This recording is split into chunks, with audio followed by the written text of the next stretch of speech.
السلام عليكم ورحمة الله وبركاته.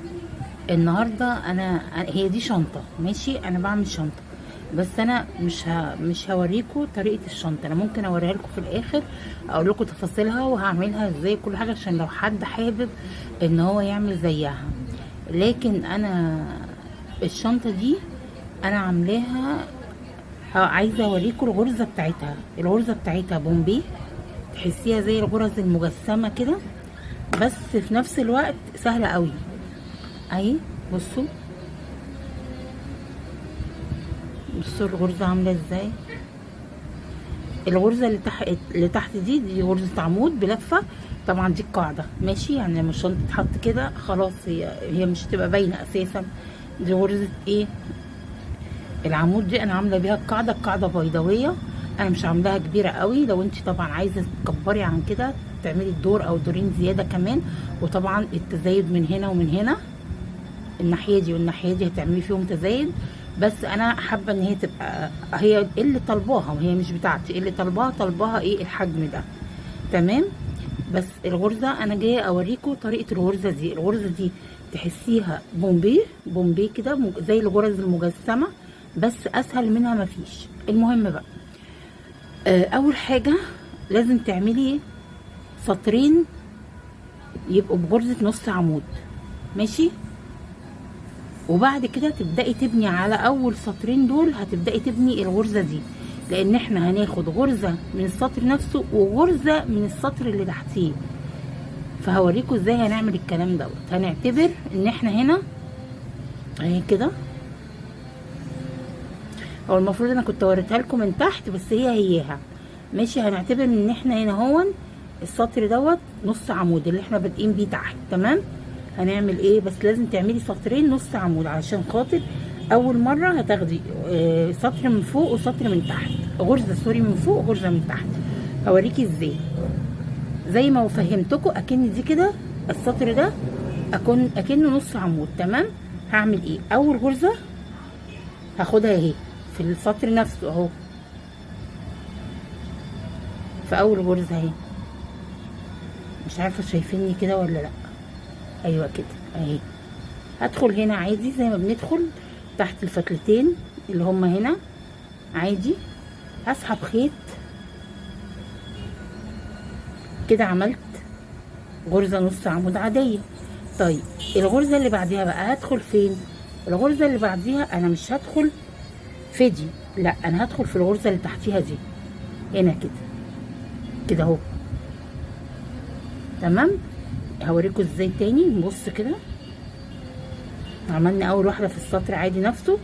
تاني واحده ما اخشش في دي اهي، ما اخشش في دي اللي هي التانية اللي بعديها، لا هخش تحتيها هنا. بصوا ازاي. هريح الخيط وهدخل هنا اهو كده، وهسحب خيط واطلع واريح الشغل عادي كده خالص. وايه، عملت غرزه برضو نص عمود، بس في الغرزه اللي تحت مش في الغرزه اللي فوق، ماشي. وكده انا غطيت الغرزه اللي عندي. هاجي في الغرزه اللي بعديها هعمل عادي غرزه في نفس السطر عادي كده اهو، في نص عمود اهي عادي. وبعد كده في اللي بعديها هدخل، مش هنا، هدخل في اللي تحتيها دي اهي كده، واسحب خيط واطلع واهو. فانا ايه عملت كده اول غرزه اهي. انا بدات معاكم بايه؟ هنا عملت دي وبعدين دي وبعدين دي وبعدين دي، تمام. شايفينها كده؟ عندي الحامل بيتهز مش عارفه ليه اهوت. بصوا كده. تاني هنمشي تاني هنا وهنطلع اهو كده، واللي بعدها مش هدخلش هنا وهدخل هنا، تمام كده. كل الادوار همشيها بالطريقه دي زي ما انا عملت كده، كل الادوار لحد الطول اللي انا عايزاه في الشنطه. طبعا الغرزه دي تقدري تستخدميها في اي حاجه بتعمليها يعني، ماشي، على حسب ما انت هتوظفيها بقى، ماشي. بس ديت كده شنطه انا عاملاها في شنطه، تمام. مش عارفه كده، يا رب كده تكون واضحه اكتر. فتحت الفلاش بتاع بصوا كده، شايفيني؟ يا رب يكون اكتر واضح. هخش هنا عادي اهو كده، وبعدين هدخل في الغرزه اللي تحتيها هنا اهو كده، وهعمل كده تمام. اللي بعدها برضو في الغرزة اللي على السطر عادي، هي معتمدة كلها على الغرزة بتاعت نص عمود، حتى اللي تحت حتى اللي فوق هي نص عمود، بس بتديكي بقى الغرزة اللي بتاخديها تحت دي، فبتديكي عشان بتبقى تحتيها غرزة كاملة، فبتديكي قبة كده، فبتحسي ان الغرزة مجسمة. وبعد كده بتديكي زي عارفين انتوا الرسمة اللي هي عاملة زي البلاس دي اهي، بتبقى عامله بقى كده. بصوا لو بصيتوا كده على الغرزه كلها مع بعضها كده، هتحسوا ان هي كونت زي مربع مقلوب كده، او هو زي الشكل ده كده ماشي. بتديكي الشكل دوت، وهي في الاول وفي الاخر غرزه سهله جدا، واي حد يقدر ان هو يعملها حتى لو ماسك الابره اول يوم. تمام. هخلص بقى الشنطه لحد الاخر، وهاجي في الاخر عشان هعمل حركه كده فيها هوريكم هي هتتعمل ازاي. فالاول لو انت عايز تعملي نفس الشنطه اللي انا هعملها دي، هتعملي قاعده بيضاويه. الطول تقدري تطولي في عدد السلاسل زي ما انت عايزه، هتكبر لك في حجم الشنطه من هنا، وتقدري في الحجم بتاعها في العرض بتاعها تكتري الادوار بتاعت الشنطه ماشي. ممكن تبدأيها بغرزة نص عمود برضو، بس انا عملتها بعمود بلفة كامل، عملت 3-4 ادوار. انتي عايزة تكبري عن كده براحتك. وبعد كده تروحي عاملة سطرين فوق بعض تعمليهم بنص عمود، علشان هتبني عليهم الغرزة اللي انا فهمتها لك دلوقتي. هخلص الشنطة لحد الطول اللي انا عايزاه، وبعد كده هرجع لكم اقول لكم انا عملت ايه. كده انا خلصت خلاص الجزء اللي هعمل فيه الغرزه اللي انا وريتها لكم. بعد كده هعمل دور نص عمود كده زي ما انتم شايفين، هعمل دور نص عمود واخلصه، وبعد كده اقول لكم الدور اللي بعده هنكمله ازاي. نص عمود عادي بقى يعني فوق، فاهمين؟ على السطر نفسه، مش هدخل تحت وانزل فوق، مش هطلع يعني، مش تبقى واحده فوق واحده تحت واحده فوق، لا، هيبقى كله، عشان انا خلاص هبدا اشكل الايد اللي انا هعملها هنا. فانا عايزه دور الاول عمود نص عمود كده هعمله، اكمل كل الشنطه بنص عمود الدور الاولاني، والدور التاني برضه هيبقى نص عمود، بس هيتعمل فيه حركه عشان يبقى هنا في ايد الشنطه. فهوريكم هعمله ازاي. اخلص الدور دوت وارجع لكم تاني. كده انا خلصت الدور دوت، خلصت كله. هبدا في الدور اللي بعد منه. بصوا بقى تعملوا ايه. هنعد كل السلاسل بتاع الدور، انا عديتهم طلعوا 70 غرزه. تمام. فانا هعمل هنا 15، وهعمل هنا 15، وهخلي هنا 20 وهنا 20 و20 يبقى 40، و15 و15 هيبقوا 30، هيبقى كده ال70 غرزه بتوعي. ازاي تاني؟ هشرح لكم تاني. هعمل الدور ده وارتفعت عادي بسلسله، وهعمل برضو غرزة نص عمود، بس هعمل 15 غرزة. وبعد كده هوريكم انا كده عاملة كام واحدة، 1 2 3 4، هعمل اكمل 15 اهو، 4 5 6 7 8 9 10 اهو. انا عايزه بس اشوف هنا كده 10، اكمل هنا واشوف هيبقى في نفس المستوى ولا لا. اهو كده عملت 10 11 12 13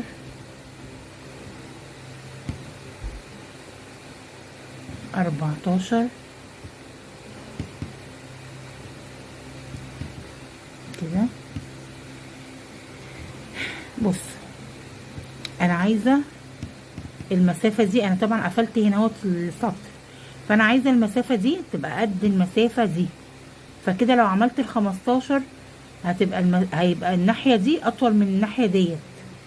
فهضطر ان انا اعمل لغاية هنا كده عشان تبقى دي قد دي، فمش مشكلة اعمل 15. فهعد 1 2 3 4 5 6 7 8 9 10 11 12. فهخليه 12 مش مشكلة اهو كده. انا 12 واحدة، وهعمل الناحية دي برضو 12. ف12 انا كنت يبقى كده فاضل على 15 دول قد ايه؟ 13 14 15. هزود 3 يعني هنا هيبقى 12 وهنا هيبقوا 12 زيهم. هخصمهم من عدد السلاسل اللي فاضله، وبعد كده هكمل. هعمل بقى الحركه اللي انا بقول لكم عليها دي. هعمل ايه؟ مش هدخل جوه السلاسل. انا هعد هنا اهو، كان المفروض يبقى 20 ومعاهم 3 هيبقى 23 واحده. فايض تحت هنا اهو هيبقى 23 واحده. انا مش هخليهم بقى تحت، انا هعملهم كده اهو. هنا 1 2 3 4 5 6 7 8 9 10 11 12 13 14 15 16 17 18 19 20 21 22 23. خلاص كده. هعد هنا بقى كده 23. فالمفروض ان انا اعد من تحت هنا اهو 23. استنى اما اعمل لكم. المفروض ان انا هعد هنا اهو 23 وبعد كده اقفل. فهعد تحت كمان 1 2 3 4 5 6 7 8 9 10 11 12 13 14 15 16 17 18 19 20 21 22 23. هنا في ده هدخل هنا اهو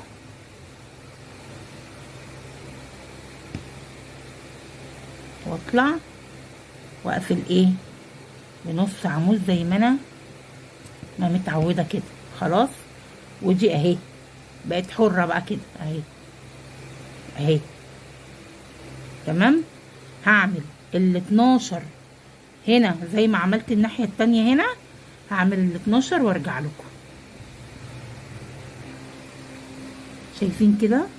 عملت اهوت ال 23 سلسله وشبكتهم في الغرزه ال 24 هنا، وعملت 12 غرزه نص عمود اهو. وبعد كده هبدا اعمل ال 23 سلسله تاني اللي انا عملتهم عشان الايد التانيه. ماشي اهو كده. خلينا بقى كده اهو. بصوا برضو هعملها 1 2 3 4 5 6 7 8 9 10 11 12 13 14 15 16 17 18 19 20 21 22 23. خلاص عملت كده ال 23. نقعد كده 23 اهمت. وهاجي في الغرزة عادي اكن انا مكملة السطر عادي. هاجي في الغرزة هنا عادي، هدخل كده واشد الخيط واخرج بمنزلقة عادي كده اهو. بصوا الشكل اهو. بقت ادي الايدين اهيت. هعمل ايه؟ طبعا مش هخلي الايد كده. فهعمل ايه؟ هرتفع سلسلة عادي اكني ماشية السطر عادي. هرجع اعمل ال 12 غرزة نص عمود عادي اهو كده. 1 2. بصوا هخلص ال 12 غرزة دولت، واول لما ابدأ في الناحية دي كده هقول لكم هعمل ايه. كده خلصت ال 12 غرزة همت كده. انا بدأت عند اول الايد. انا عاملة هنا قد ايه؟ عاملة 23 سلسلة. هدخل واخرج برضو بغرزة نص عمود حوالين الحبل اللي انا عاملاه ده. فهدخل اهو كده 1 اهو، بصوا كده 2 3 4 5 6. هكمل ال23 واشوف الايد هتحتاج ان انا اعمل زياده فيها ولا هسيبها على كده. فانا هعمل ال23 وبعد كده ارجع لكم اوريكم الشكل هيبقى عامل ازاي.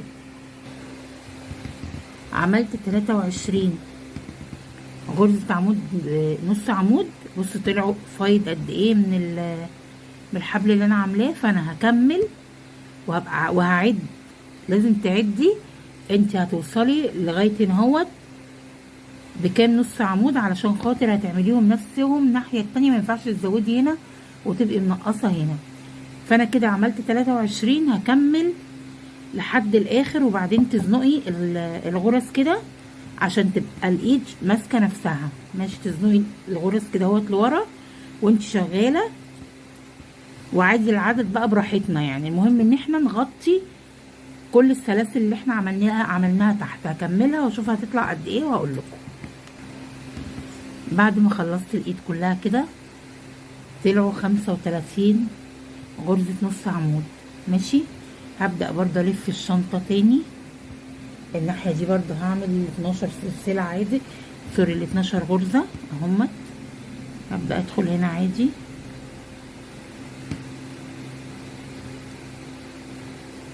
حاولي تمسكي ايديكي بالذات في الدورين بتوع الايد دول، يعني تبقي مخليه الغرزة محكمة، حتى لو انت مسيبه شويه ايدك في الشنطه من تحت. خلي ايدك تبقى ماسكه كده وشدي الخيط في الجزئيه دي بالذات، علشان خاطر تبقى الفينش بتاع الشنطه يبقى شكله حلو. ماشي، انا هخلص الدور دوت وهعمل برضو هنا اهو 35 نص عمود، وبعد كده اهوت هكمل دور كمان برضو نص عمود داير ما يدور كل الشنطه بالايد. بعد ما اخلص الكلام دوت هوريكم الشنطه هيبقى شكلها ايه في الاخر. ده كده شكل الشنطه بعد ما خلصت اهي كده. بصوا ماسكه نفسها خالص. ده شكل الايد بتاعتها اهو بعد ما لفيت عليها مرتين. ده كده شكل الايد اهي. ادي الشنطه كده. عايزه تعملي لها كبسونه بقى من هنا كده اعملي لها، عايزه تعملي لها بسوسته براحتك انت بقى وكيفك. بس ده كده الشكل بتاعها. وهنا دي اخر غرزه فيها اهي. قفلت بمنزلقه عادي زي ما بقى في الاخر اخر غرزه. بس بعد كده هو لازم تاخدي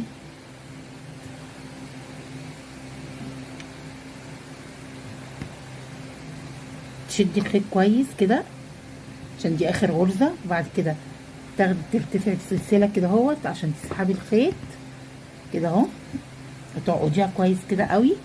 وبعد كده هتشطبي طبعا الخيط ده جوه، هتدخليه بين الغرز كده. ماشي، وهيبقى هو ده كده شكل الشنطه النهائي. عايزه تركبي لها ايه كروس عادي من نفس الخيط كده، هتبداي تلضمي الخيط هنا وتعملي ايه عدد السلاسل اللي انت عايزاها كروس تبقى عريضه، عايزاها تبقى صغيره براحتك، وترتفعي بالمقاس بقى بتاعك على كيفك. وبعد كده تروحي قافلاها هنا الناحيه دي كده اهو تمام. او تركبي لها سلسله سيلفر جولد، هي كده كده سودا فهتلاقي عليها الاتنين سلسله برضو بالطول اللي انت حباه وعايزاه.